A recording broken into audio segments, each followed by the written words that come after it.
So in this segment, we're going to be discussing Boris Johnson threatens Rishi Sunak's bid to end the deadlock over the Northern Ireland Protocol. So there's going to be a lot on the channel coming out about the Northern Ireland Protocol.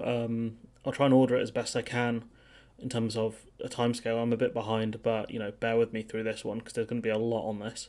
I'm not kidding when I say that. So Sunak is on a collision course with Boris Johnson over his plans to overhaul the Northern Ireland Protocol post-Brexit arrangements amid a frenetic diplomatic blitz to end the dispute with the EU. Sunak has been meeting with von der Leyen and other parts of the Commission more recently. Johnson has become concerned that a successful deal will see the government ditch the controversial legislation, the Northern Ireland Protocol Bill, allowing the UK to unilaterally rip up the Brexit arrangements in the region. And, we know this isn't the case. Bullying the EU hasn't worked. What has worked is giving the EU access to the live data, like we were meant to. Sunak, I think, fears UK businesses being frozen out of any EU or US Green New Deal plans, which both countries are pushing. Whereas I don't know if Johnson is using this to fuel a comeback or not, or is he just trying to sink Sunak, force a general election, and then say, look, it all went wrong without me. I don't know. The man's a lunatic.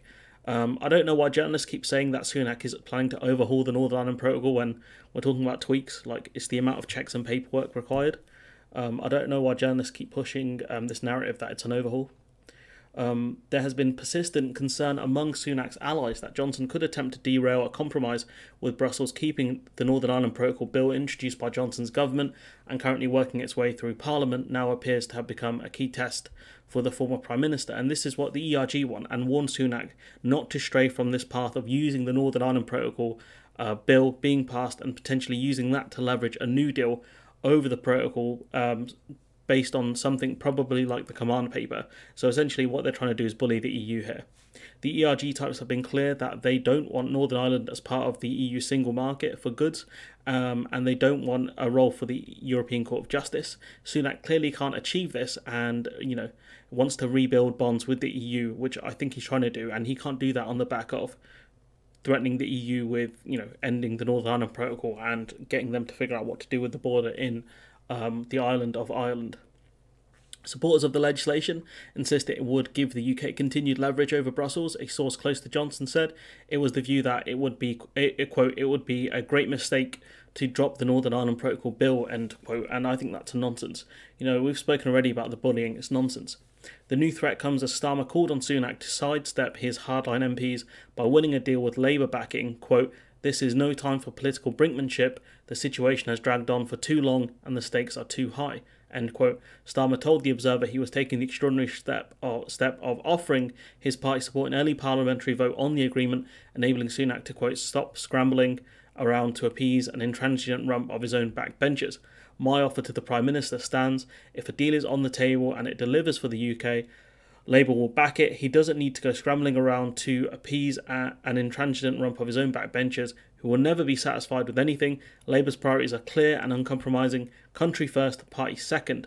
25 years ago, politicians of all sides showed courage, leadership to strike a deal that many said would be impossible. They put people before politics. We owe it to the people of Northern Ireland to do the same, end quote. And, he appears very statesmanly here, Starmer. He deserves a lot of credit for this. Downing Street has not decided whether to put any eventual deal to a vote, preferring to wait until a full agreement is on the table. We don't know if a full agreement has happened. According to Emily Matlis, they have already got an agreement. They're just trying to figure out how to get the DUP to accept it, and then the ERG after that.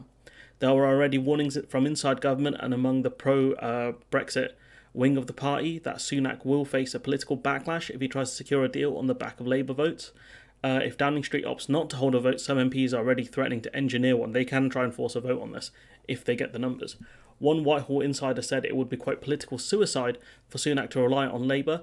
Meanwhile, a figure from inside the European Research Group of Conservative MPs warned, quote, it weakens him considerably. It's proof that he doesn't command his party. That would go down extremely badly in Parliament, but it'd also go down very badly with the wider party, who would see that he's in a weak position, end quote. And the irony is they put him in this position of not wanting to put this to a vote. That's the irony here. Sunak can't win here. He can't please the DUP and the ERG and get an arrangement or an agreement on the protocol tweaks.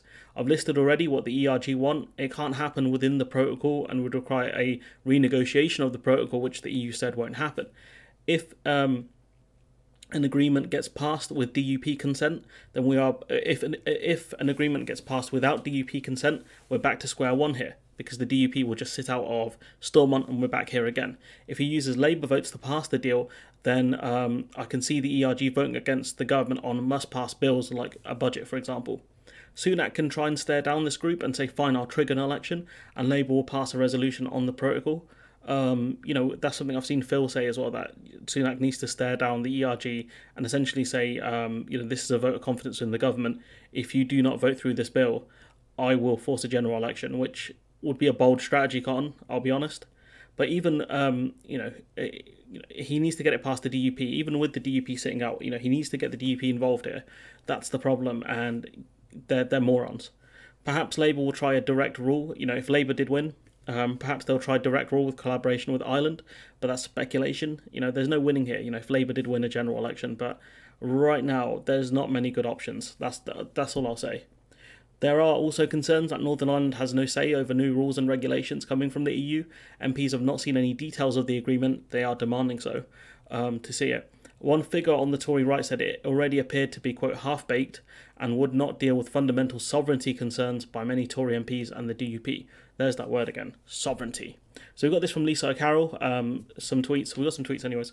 So Donaldson was asked by Simon for Dorset if a Norway solution to application of EU law would work. Their ministers get to see draft legislation and they are consulted on changes to EU rules, but they don't really get a say in them. They're just told about them.